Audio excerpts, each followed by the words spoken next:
तो भैया सारा नाश करने वाले ना हमारे बोर थे। बोर भैया आए 1913 में, 2 साल बाद इनके अंदर पता नहीं क्या कीड़ा जागा और इन्होंने एक और एक्सपेरिमेंट कर दिया एटम के ऊपर, एक नया मॉडल बना दिया।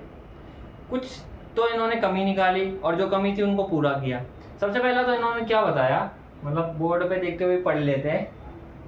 इन्होंने बताया जो इलेक्ट्रॉन होता है वो फिक्स सर्कुलर ऑर्बिट में घूमता है। मतलब इलेक्ट्रॉन क्या होगा, गोल गोल गोल गोल गोल गोल घूमेगा।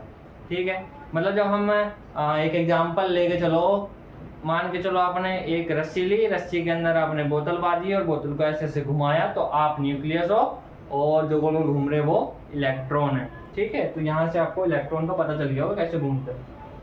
अब इसमें इसने दूसरी बात को एक्सप्लेन किया कि जो इलेक्ट्रॉन होता है भैया वो जंप कर सकता है एक ऑर्बिट से दूसरे ऑर्बिट में। और देखो इन्होंने ऑर्बिट बताया, पहला ऑर्बिट होता है, फिर दूसरा ऑर्बिट होता है, फिर तीसरा ऑर्बिट होता है, चौथा पांचवा चलता जाता है। ये एक सिंपल एटम है। और ये जो एच म्यू आपको दिख रहा है ना, आप इसमें कंफ्यूज हो जाओगे, ये एक होती है थ्रेशोल्ड फ्रीक्वेंसी। ये जब आती है इलेक्ट्रॉन के पास एक एनर्जी के फॉर्म में, तो इलेक्ट्रॉन क्या होता है, एक्साइटिंग स्टेट में पहुंच जाता है और वो कूद जाता है अपने ऑर्बिट से। मतलब जैसे दोस्त आपको चढ़ा देगा तो आप उसके साथ कूद जाओगे कुएं में, बिल्कुल सेम टू सेम है, as it is as it is as it is.